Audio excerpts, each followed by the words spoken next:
A pergunta 121 diz assim: por que se acha a palavra lembra-te colocada no princípio do 4º mandamento? Resposta: a palavra lembra-te se acha colocada no princípio do 4º mandamento, em parte pelo grande benefício que há em nos lembrarmos. O celular tem agenda, desperta, canta, faz até pirueta se quiser, o celular faz para lhe lembrar. Lembra até do que já passou, quando você não sabe mexer direito, já passou, sabe o que é que tem?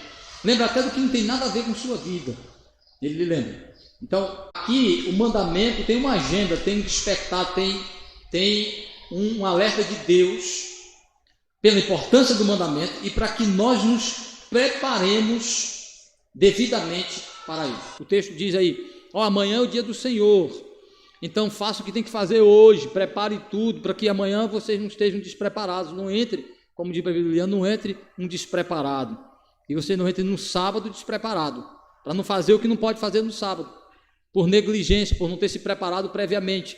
Então o lembra-te é como se dissesse assim: olha, faça desse mandamento um lembrete todo dia, ou seja, domingo é o dia do Senhor. Então, eles colocam aqui a guarda do dia do Senhor como, de alguma forma, um ponto de partida, um elemento fundamental, fortalecedor para a guarda dos outros mandamentos. Por quê?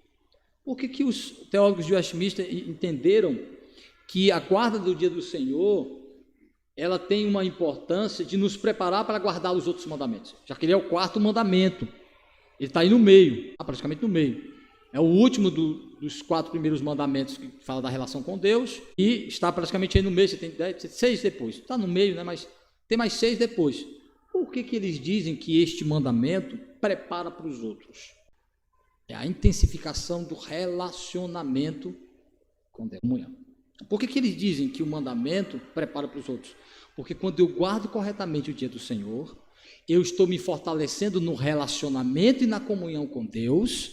Então isso me prepara e me fortalece. Então, quando eu estou em profundidade de relacionamento e comunhão com Deus, eu lembro da santificação do seu nome, eu lembro de que eu não posso ter outros deuses, eu luto de uma maneira mais clara, vívida e consciente a respeito de ídolos que vão surgindo no meu coração, de que eu só tenho um Deus, e de que eu devo cuidar bem da minha família. Então, lembra que eu falei aqui que o culto, a guarda do dia do Senhor, o culto é como subir no monte da transfiguração, né? Que é receber é o céu descer um pouco e a terra subir um pouco para ter comunhão, para se encontrar.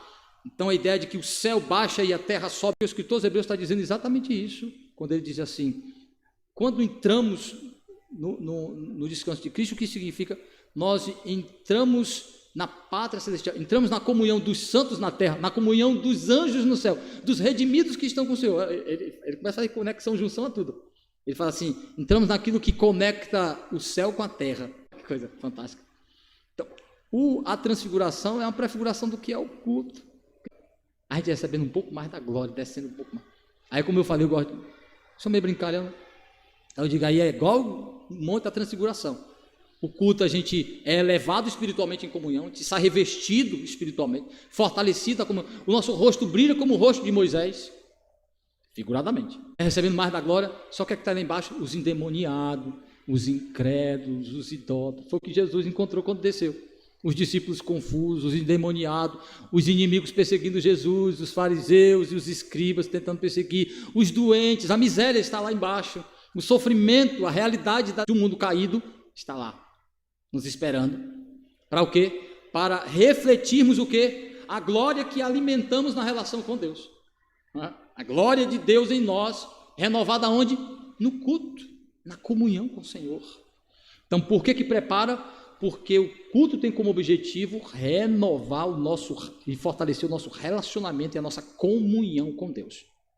Quando somos renovados, baseado nesse texto de Isaías, que é a ideia de que nós vamos à igreja, nós pertencemos à igreja e nos reunimos como igreja para nos alimentar da graça, para recebermos de Deus, dos alimentos espirituais de Deus e da comunhão com Ele.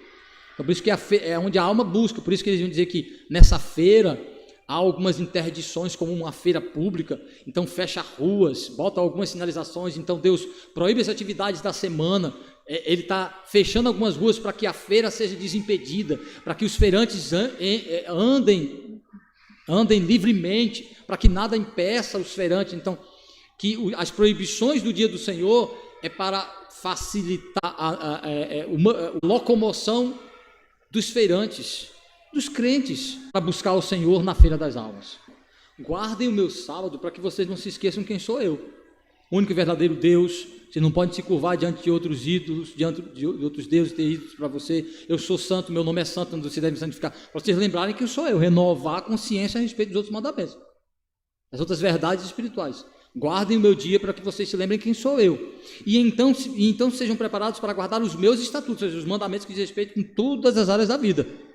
A honrar o pai, a honrar a mãe, a respeitar o próximo, a ser fiel em relação ao seu cônjuge, a falar a verdade, a não ser cobiçoso, a ser grato, a ser contente. Então aí, vocês guardem o meu dia, santifiquem o meu dia, para que os meus estatutos estejam no seu coração. No dia do Senhor, a prática correta do culto cristão, ela nos fortalece espiritualmente na comunhão com o Senhor. Ainda a igreja anglicana, os escoceses também, apesar de Knox, mas o que os puritanos promovem em termos de reforma da vida moral e da vida cultica, da prática cultica da igreja, isso é de um legado, de uma importância para a igreja tamanha, porque eles escrevem muito, pregam muito a respeito da guarda do dia do Senhor, por exemplo. Calvino fala do dia do Senhor, Lutero fala do dia do Senhor, mas ninguém falou mais, pregou mais, trabalhou mais do que os próprios puritanos a respeito disso,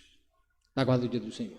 O resgate, eles entenderam que era o resgate, então eles promoveram, então por isso que foram perseguidos, o texto que nós colocamos aí, né, hoje para os irmãos lerem, que os puritanos foram perseguidos, na Inglaterra principalmente, porque queriam uma reforma mais radical, uma reforma mais profunda, desejavam uma reforma mais profunda que não estava havendo na igreja anglicana. Na Inglaterra, por exemplo, o jornal do rei era lido no culto, era lido o jornal, assim, a informação sobre o folhetim do rei era lido no culto, igreja. Aí disse, não, pode não. Até um dia desse a gente tinha informativo no meio do culto. Nosso culto contemporâneo do século XXI, no meio do culto, informativos. O que isso tem a ver com culto? Nada. Os puritanos disseram, isso não tem nada, isso não é elemento de culto, isso não tem nada a ver com culto. Se o rei quiser, ele bota lá fora com informativo no mural lá, agora lê aqui, aí lê sobre os jogos que o rei está promovendo no dia, ou nesse domingo à tarde o rei irá promover os jogos com cavalos, não sei o que. Isso não tem nada a ver. E tudo começava exatamente com a guarda do dia do Senhor. A ênfase que eles deram à guarda do dia do Senhor se estendeu a uma busca de vida piedosa em outras áreas da vida. Aquilo que o dia do Senhor preparava, conceito de feira das almas, que aquilo preparava para a semana, para o dia a dia, para as outras responsabilidades, para as outras áreas da vida. Eles começaram a promover uma reforma social, cultural, moral, ética, porque o dia do Senhor, como esteio, como ponto de partida, estimulou, sacudiu a vida dos puritanos, a Inglaterra, a Escócia e a Europa nesses dias. Veja que coisa interessante. E tudo tinha a ver com o resgate do dia do Senhor. Então, faz sentido. Por isso que eles colocam, por isso que os puritanos registram isso no catecismo, que a guarda do dia do Senhor nos prepara para o cumprimento dos outros mandamentos. Mas aqui o princípio é o dia do Senhor, porque eu busco me deleitar no Senhor todos os dias. Mas o dia do deleite, que está relacionado à comunhão, relacionado à guarda do dia do Senhor, é sábado, é o dia do descanso. Esse é o dia que o Senhor fez para nos deleitarmos nele, certo? Os outros dias nos deleitamos não com uma comunhão direta, mas indireta, mediada. Aqui é imediata, ou seja, diretamente através de Cristo, da pessoa de Cristo. No dia a dia, através do nosso trabalho, através da nossa família, através das nossas responsabilidades. Ela traduz a mensagem por palavras, através da beleza, da transformação, da sua feminilidade. Aí ele diz assim, a mulher pega o sermão sobre a graça e transforma ele em um bom alimento, um bom banquete, em uma casa cuidada, em amor, em educação dos filhos. Então ela personifica essa graça que foi pregada com as palavras. Achei isso lindo demais. E faz sentido. A mulher é tradutora, ela pega as coisas subjetivas e de alguma forma transforma em práticas.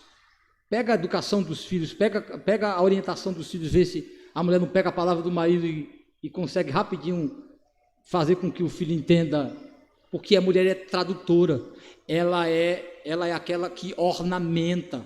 A feminilidade tem o objetivo de traduzir a mensagem. Você pega esse conceito do dia do Senhor, é o dia da comunhão, e o traduz no seu dia a dia. Você pega o princípio da comunhão com o Senhor, da guarda do dia do Senhor, e glorifica, a partir desse princípio, glorifica Deus na relação com as outras áreas da vida.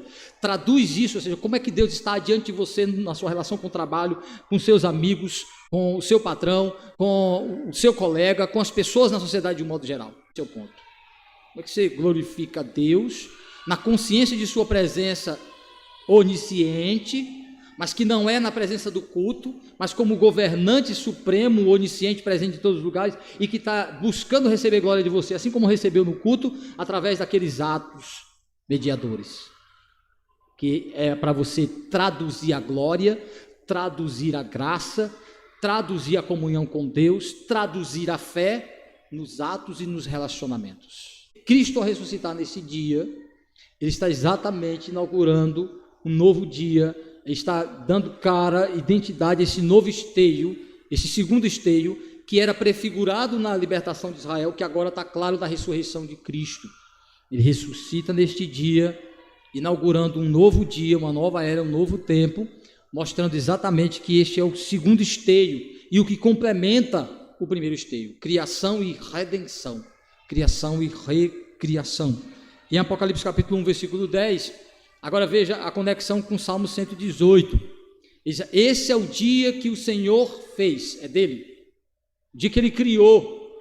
Lembra que eu falei que Deus, no dia do descanso, ele está criando, mas ele está criando o quê? Ele não está criando matéria, ele não está criando elementos novos no sentido de criaturas e elementos do habitat, mas ele está criando um dia. João está dizendo que a visão que ele tem do Apocalipse se deu no dia do Senhor. Ele está na ilha de Pátmos, está ali refugiado, está ali fugindo da perseguição romana, e ele diz que a visão que ele tem é no dia do Senhor. Essa expressão significa que domingo já havia para os cristãos considerado isso, tratado, esse já é o título do domingo, porque ele começa como sendo o primeiro dia da semana. No primeiro dia da semana Jesus ressuscitou.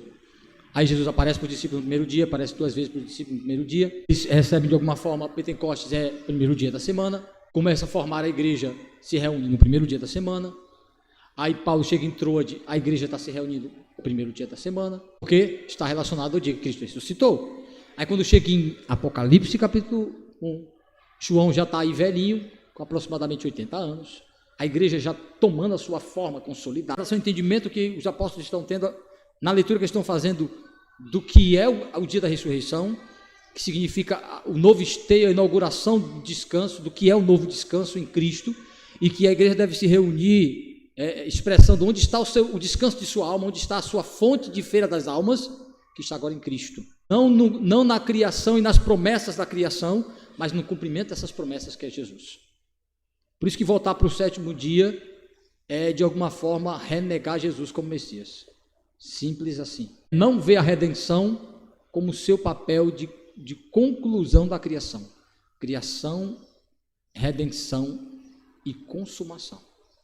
Então, por isso que o dia do Senhor, o domingo, significa que nós estamos no esteio da redenção, no fundamento do dia da redenção. Por isso que Jesus disse, o mandamento serve a mim, eu sou o Senhor do mandamento. A revelação natural não dá muita luz sobre a guarda do dia do Senhor. Então a gente precisa exclusivamente da lei, das palavras nas Escrituras. A gente não tem na graça comum elementos que nos ajudem a despertar a respeito da guarda do dia do Senhor. Precisamos exclusivamente das Escrituras, e somente das Escrituras. Não tem muita luz natural para o despertar da guarda do dia do Senhor. Teu servo Moisés nos deu na tua lei nos deu o teu mandamento, então a gente tem que estar sempre voltando para a lei, voltando para as Escrituras, voltando para a palavra de Deus, para nos orientar a respeito da guarda do dia do Senhor. É isso que ele diz. Lembra-te, esse lembrar é, volta para se orientar novamente, volta para as Escrituras, volta para a minha palavra, relembra ouvindo, aprendendo, lendo, meditando a respeito das minhas instruções. Então tem que se lembrar, volta sempre às Escrituras. Por isso que o Senhor deu ordem para não realizar essas atividades, não fazer carga, não trabalhar, não comercializar, não fazer essas coisas no dia do Senhor. Eles estavam fazendo assim, mas não me ouviram, rebelaram contra o Senhor. A ideia de que o próprio Satanás está trabalhando na rebeldia, nas inclinações de rebeldia do nosso coração. Isso fica claro no Novo Testamento. Como o próprio Satanás trabalha por trás da própria idolatria, por exemplo. Aquele que está estimulando, aquele que está buscando glória para si, desviando os homens de Deus e da verdadeira religião. Esse Satanás está por trás disso, estimulando, alimentando a rebeldia do coração do povo de Deus, para se revoltar contra a palavra do Senhor, para rejeitar a palavra do Senhor. O seu objetivo é estimular a irreligião, a ausência da verdadeira religiosidade e da impiedade. Esse é o objetivo de Satanás, usando as próprias coisas de Deus para fazer com que os homens, mesmo usando o nome de Deus, sejam rebeldes para com Deus. O objetivo de Satanás. Consciência é o fato de que Satanás está comprometido em nos desviar, nosso coração, o mundo e o próprio Satanás, de nos desviar da guarda do Senhor, para fazer de nós falsos religiosos, crentes de fachada, mas verdadeiramente ímpios, usando o nome de Deus, como diz o salmista no Salmo 50. Que queres tu com a minha palavra na boca, se me rejeitas, se sentas com o ímpio, se associas ao incrédulo, ao ladrão, ao imoral, usas a minha palavra, mas na vida me rejeita, não adianta. É isso que Satanás quer, que usemos a palavra de Deus, falemos de Deus, mas que estejamos totalmente longe de Deus. E uma das coisas que ele faz é nos fazer crentes hipócritas, que ignora e despreza o que realmente agrada a Deus. Como guardar seu dia?